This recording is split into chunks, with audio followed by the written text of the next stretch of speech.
أهلا بكم في الحلقة الأولى من برنامج الملكي مع مينا.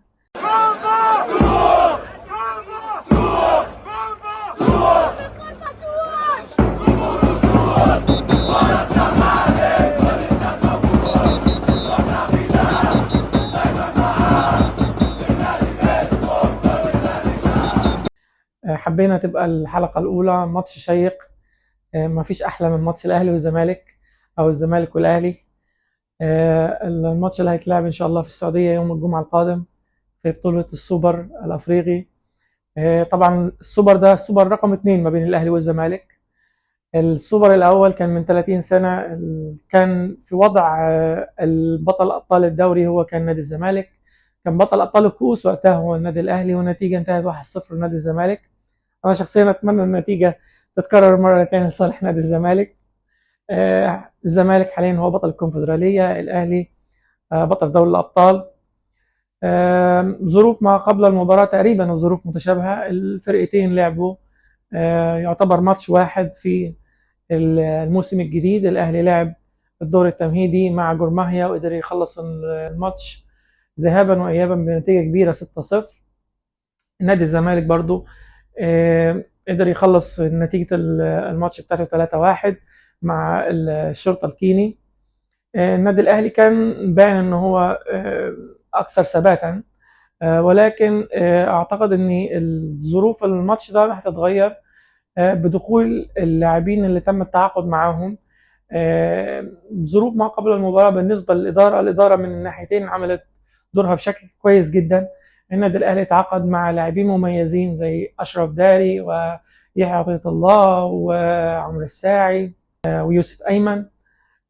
ما قدرش يلبي كل احتياجات المدير الفني مارسيل كولر بخصوص اللاعب المهاجم، ما قدرش يتعاقد مع مهاجم قوي، والأهلي حسم الموضوع في أنه هو هيأجل الصفقة دي ليناير.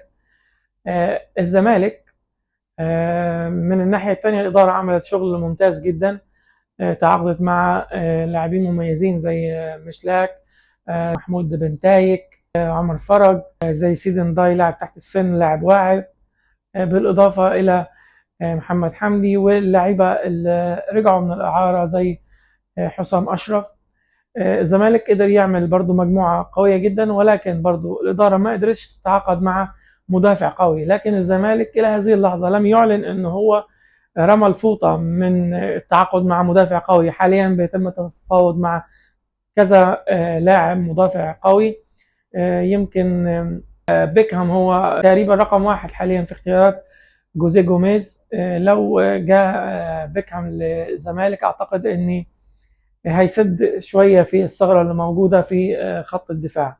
إدارة الناديين هم الاثنين صرفوا جزء من مستحقات اللعيبة خلال الأيام اللي فاتت علشان يبقى في نوع من التحفيز المالي للاعبين في إن هم يقدروا يكسبوا الماتش. لو دخلنا على الأدوار الفنية للجهاز الفني والأدوار الفنية للاعبين، هنتلاقى إن النادي الأهلي عنده مجموعة مميزة جدا من اللاعبين، ونادي الزمالك عنده مجموعة مميزة جدا من اللاعبين. بس أنا أعتقد إن في كل فريق في 2 لعيبة هم اللي نقدر نقول هيقدر يصنعوا الفارق في الماتش اللي جاي. رقم 1 في النادي الأهلي هو إمام عاشور. إمام عاشور لاعب مميز جدا، بيمتاز بالتسديدات القوية من خارج منطقة الجزاء وبيمتاز بالاختراقات في العمق. إمام عاشور قدر يجيب جون في نادي الزمالك في نهائي الكاس في السعودية عن طريق اختراق. طبعا الاختراق بتاع إمام عاشور، إمام كان موجود هنا في اللقطة دي في نص الملعب في مكانه يعتبر الطبيعي أو متقدم شوية. المفروض إن دونجا يخلي عينه معاه وكان يسحب معاه، بس زي ما احنا شفنا كده ان الكرة اتعرضت من قفشه، كان امام في وضع جوه منطقه الجزاء. طبعا اللاعبين المدافعين برضو كان المفروض حد منهم يغطي، وخصوصا ما كانش فيه مهاجم في وقتها جوه منطقه الجزاء، ولكن امام قدر يسرق لعيبه نادي الزمالك.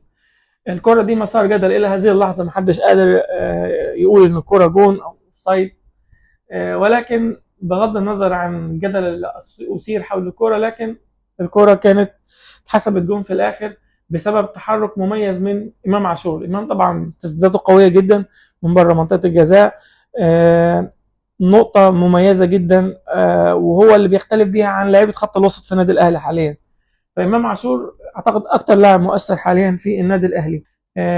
اللاعب الثاني اللي أعتقد يقدر يصنع الفارق هو عطية الله.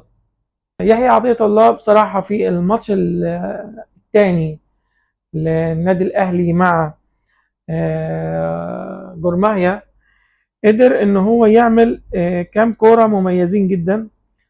لو جينا كمان اتكلمنا على يحيى عطية الله، يحيى عطية الله في الماتش اللي فات اثبت انه لاعب مختلف جدا عن اللعيبه الموجودين في الدوري المصري، بيرفع الكرة على الهيد للاعب اللي هو شايف ان هو افضل وضعيه في التسجيل.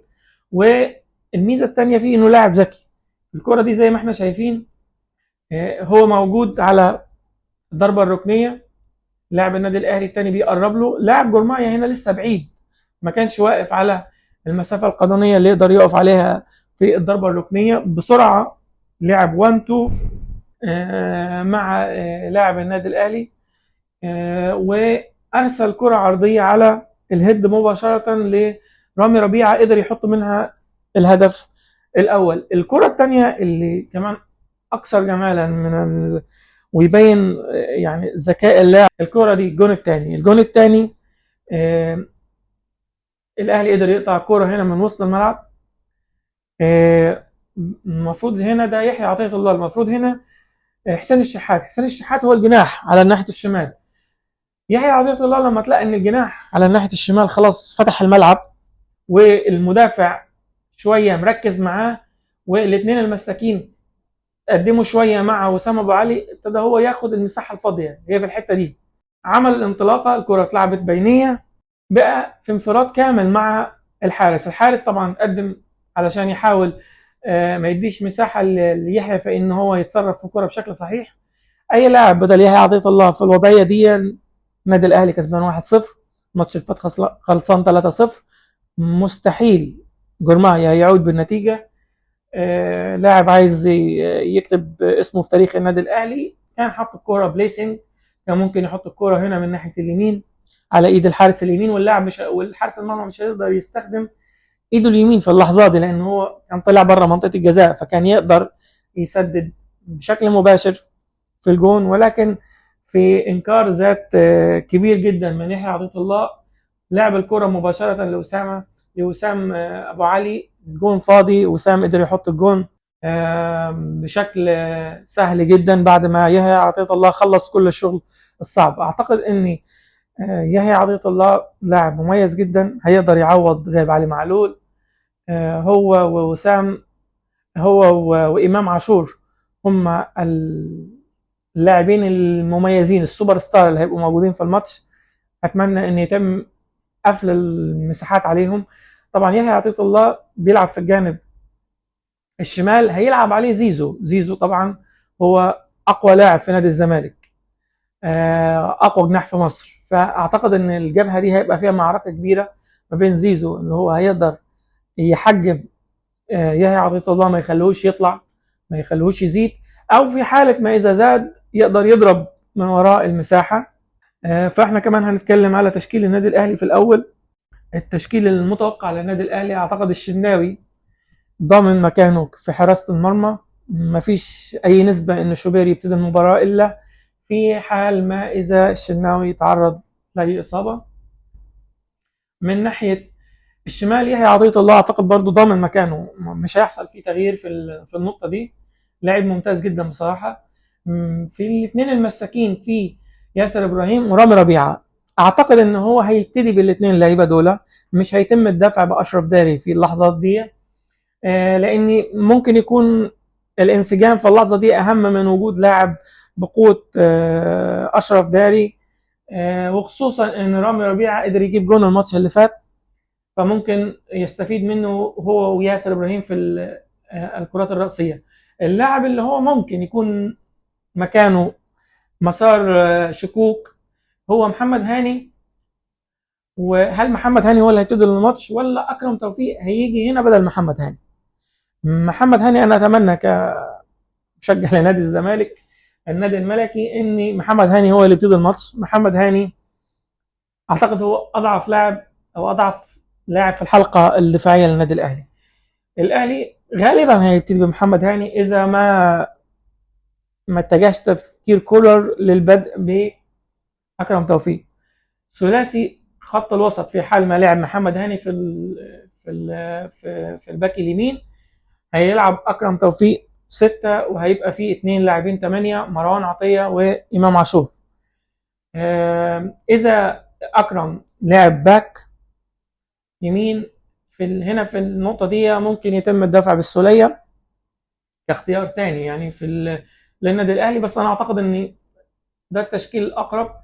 بيرستاو على ناحيه اليمين، حسين الشحات على ناحيه الشمال. برضو اعتقد صعب يبقى فيه تغييرات بدخول طاهر محمد طاهر كبديل للاثنين، لكن ما اعتقدش ان في حد منهم مش هيبتدي المباراه. طبعا وسام ضامن مكانه لان النادي الاهلي حاليا يعتبر هو بس المهاجم الموجود الوحيد. كهربا فرصته بعيده ان هو يبتدي الماتش لان وسام اثبت فعاليه قويه مع النادي الاهلي. فدي اعتقد هي تبقى تشكيله النادي الاهلي للماتش اللي جاي. ممكن بعدين يتم الدفع ببعض اللاعبين للتنشيط الدفاعي او الهجومي على حسب سير اللقاء.